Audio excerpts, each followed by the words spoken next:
और सभागार में उपस्थित हिंदी साहित्य के प्रति समर्पित विद्वानों का हार्दिक स्वागत, वंदन, अभिनंदन। आज साहित्यिक और सांस्कृतिक संस्था नवसृजन के वार्षिक उत्सव समारोह के शुभ अवसर पर संस्था के सभी कर्म योगियों को मैं हार्दिक बधाई देती हूँ और आप सबकी ओर से उन्हें बहुत बहुत बधाई देना चाहूँगी।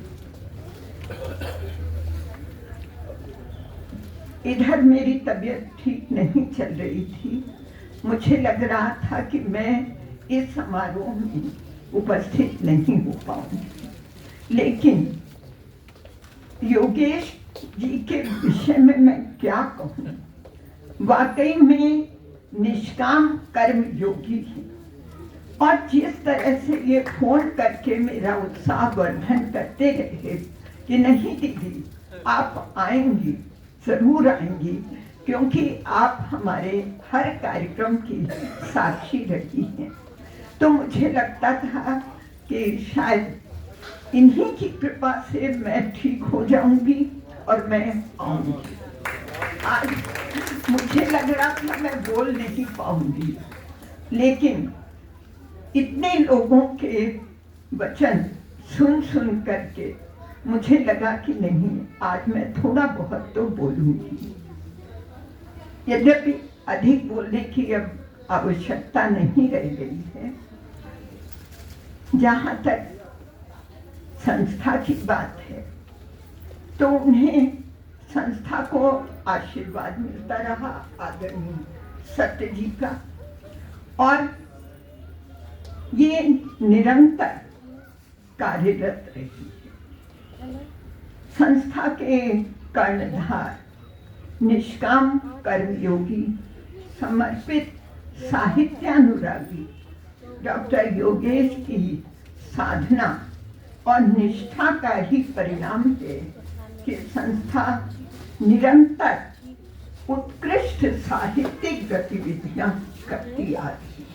लगातार मैं देख रही हूँ और संस्था के सभी पदाधिकारियों को भी मैं बधाई देना चाहूँगी, उनकी प्रशंसा करती हूँ कि उनके समर्पण भाव और कार्यशैली के ही कारण ये सारा कार्य संपादित हो रहा है। वार्षिक उत्सव जिस प्रकार से हो रहा है और होता रहा है पहले, उसका आयोजन और संयोजन बहुत ही प्रशंसनीय रहा है। क्योंकि मैं अपने को भाग्यशाली समझती हूँ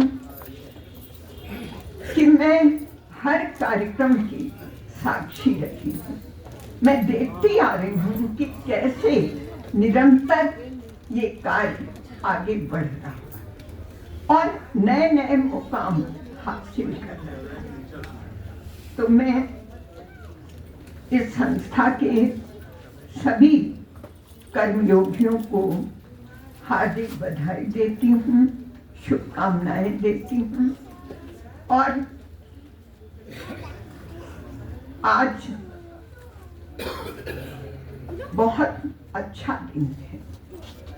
प्रख्यात लेखक, नाटककार, साहित्यकार, संपादक, सार्थक साहित्य के प्रतिबिंब पद्म भूषण से सम्मानित श्रद्धेय शिव पूजन सहाय जी की जयंती भी है।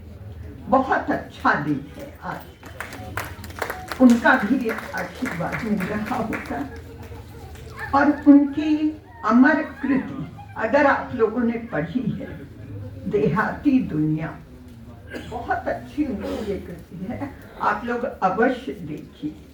विभूति मतलब शीर्षक आप देखिए, माता का आंचल, स्मृति शेष जैसी अनेक अतुलनीय कृतियों के सत्य अनेक पत्र पत्रिकाओं के संपादक साहित्य सूर को आप सभी की ओर से मैं सादर नमन करती हूँ। मतलब ये संयोग है कि आज उनकी भी जयंती है और मुझे लगा कि उनको नमन करना हम सबका कर्तव्य है। बहुत ही हर्ष का विषय है कि इस बार साझा कविता संग्रह को 75 काव्य रचनाकारों का अमूल्य वरदान मिला है। मैं तो वरदान कहूंगी, क्योंकि इस तरह से लिखना आसान नहीं होता है। और आप देखिए, क्योंकि उस पर काफी चर्चा हो चुकी है, आदरणीय नरेंद्र भूषण जी ने, हाशमी साहब ने और सभी ने उस पर काफी अपना वक्तव्य दिया है, तो मैं उस पर बात नहीं करूंगी। केवल आप मुख पृष्ठ देखिए कितना सुंदर है, और उसके अंतिम पृष्ठ भी देखिए बहुत सुंदर। और जितनी भी रचनाएं हैं उसमें, क्योंकि मैंने तो लिखा है तो मुझे सारा पढ़ना पड़ा, और मेरी एक आदत रही है कि मैं बिना पढ़े लिखती नहीं।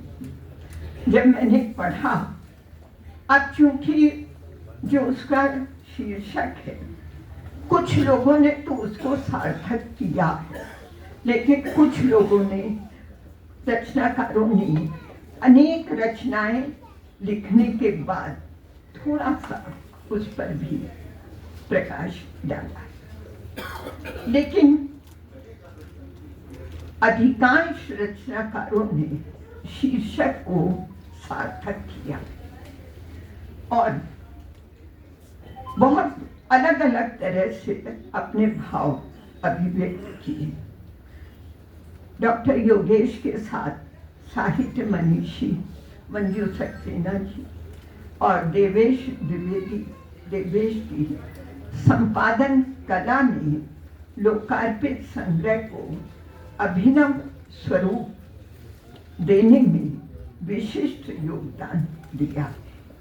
बहुत बड़ी बात है, क्योंकि संपादन करना, जितना लिखना कठिन है उससे ज्यादा संपादन करना कठिन काम है। क्योंकि अगर उसमें कहीं भी कुछ छूट गया तो पढ़ने वाले संपादक को ही कहते हैं, वो कहते हैं देखा नहीं ठीक से, कैसे रह गया, चाहे वर्तनी की त्रुटियां हो या कोई और, या क्रम कैसे बनाया है, इस पर भी प्राय बात होने लगती है। तो संपादन तो बहुत अच्छा है, कहीं ऐसी कोई त्रुटि दिखाई नहीं पड़ती।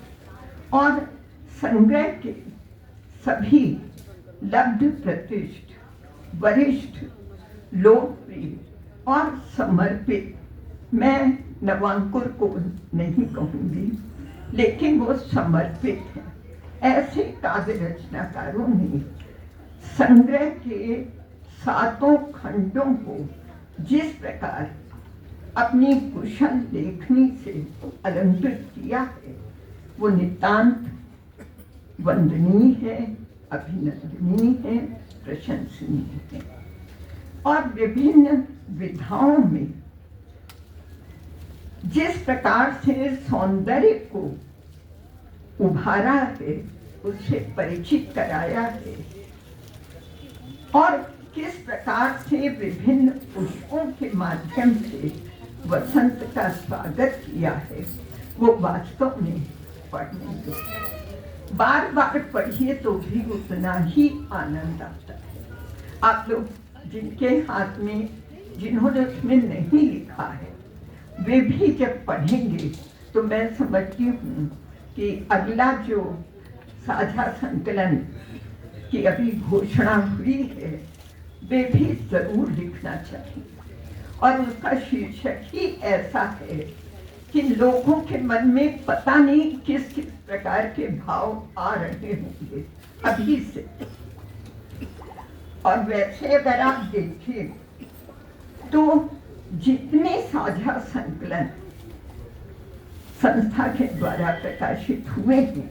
आप उनके शीर्षक देखिए। सेवंती के फूल।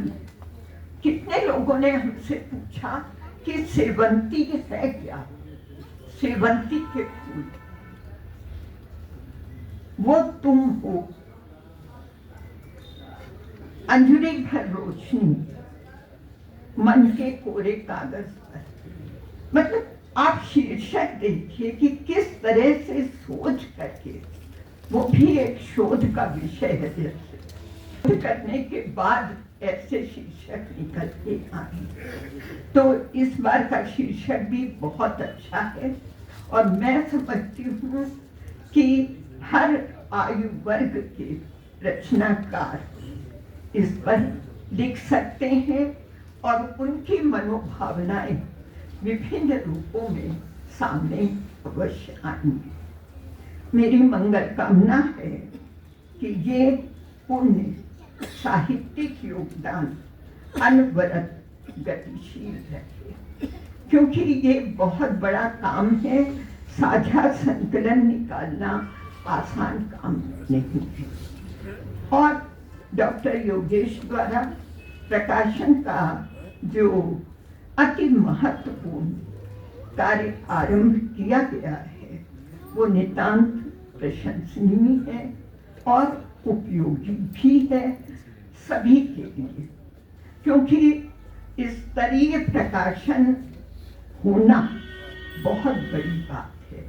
और इनके प्रकाशन की एक विशेषता है कि मानक वर्तनी का प्रयोग आपको मिले, उसमें कहीं त्रुटि नहीं। ये बहुत बड़ी बात है, प्रायः इसका पालन नहीं होता। और विभिन्न विधाओं में लेखन कार्य करने में अग्रणी हम सबकी प्रिय मंजू सक्सेना जी की जो कृति आज लोकार्पित हुई है, दोहा मंजूषा, उसके लिए आप सबकी ओर से मैं पुनः हार्दिक बधाई। बहुत मतलब मैं आश्चर्यचकित थी कि कैसे उन्होंने इतनी जल्दी इतना बड़ा काम किया, इतना बड़ा काम संपादित किया और सबकी फोटो है उस पर, सबके चित्र हैं और लिखा भी है। अब वो अलग बात है कि जिन पर लिखा गया है उनकी क्या प्रतिक्रिया है ये अभी सामने नहीं आई, लेकिन वाकई में उन्होंने जितना भी हो सका, जितना मैंने पेज पलट के देखे, बहुत अच्छा था और उन हर एक के वैशिष्ट को सामने रखा। अब मेरा तो भाषा विज्ञान का लेवल लगा है तो उसके अलावा और कुछ होता नहीं। हाँ, एक बात जरूर है, मैं आज मंच से ये बात कहना चाहूंगी कि भाषा और विज्ञान अलग अलग नहीं। क्योंकि अंग्रेजी में लिंग्विस्टिक्स शब्द था तो उसके लिए जब हिंदीकरण हुआ तो भाषा विज्ञान शब्द बनाया गया और उसको ये कहा गया कि एक साथ लिखा गया, अलग अलग नहीं लिखना। लेकिन मैं कितनी बार ये बात लोगों से कह चुकी हूँ, लेकिन आज भी भाषा को अलग करते हैं और विज्ञान को अलग। तो मतलब कि मैं भी वही कहूँगी कि भाषा विज्ञान एक ही शब्द। अब वो बात करने में चाहे कुछ भी हो, लेकिन वो इंग्लिश की जगह पर हिंदी में उसका नामकरण किया। आज मैं यशाशेष परम आदरणीय गोस्वामी जी को प्रणाम करती हूँ और श्रद्धेय रंगनाथ मिश्र सत्य जी के उनको भी सादर नमन करती हूँ और उनके अगीत से मैं उनको प्रणाम करना चाहूँ। माँ वाणी मुझको दो ज्ञान, कभी ना आए मुझ में स्वार्थ, करता रहूं सदा परमार्थ। पीड़ाओं को हर ले माँ, कभी ना सतपथ से मैं भटकूं, करता रहूं तुम्हारा ध्यान। ये उनका गीत आज से 10 साल पहले भी मैंने पढ़ा और आज भी मुझे लगता है पढ़ करके परम आनंद की प्राप्ति होती। आदरणीय सत्य जी का देश प्रेम और भाषा प्रेम भी आप देखिए अगीत के रूप में। आओ हम राष्ट्र को जगाएं, आजादी का जश्न मनाना हमारी मजबूरी नहीं अपितु कर्तव्य है। आओ हम सब मिलकर विश्व बंधुत्व अपनाएं, स्वराष्ट्र को प्रगति पथ पर आगे बेटे को ना सूजी से बनी ये मसाला रोल। और एक सभी के लिए उन्होंने जो संदेश दिया, जब उन्होंने लिखा था तब भी वो उतना ही महत्वपूर्ण था। और मैं कहूंगी कि आज भी हम सबको जागने की जरूरत है। ये हम सबको जगाने वाला संदेश है। देवनागरी को अपनाएं, हिंदी है जन जन की भाषा, भारत माता की अभिलाषा, बने राष्ट्र भाषा अब हिंदी। देखिए कितने पहले उन्होंने ये बात लिखी और आज भी हम वहीं खड़े हैं कि हम आज भी राष्ट्रभाषा की बात कर रहे हैं। हम ये नहीं कह पा रहे हैं कि हिंदी राष्ट्रभाषा है। तो बने राष्ट्रभाषा अब हिंदी, सब बहनों की बड़ी बहन है, हिंदी सबका मान बढ़ाती, हिंदी का अभियान चलाएं।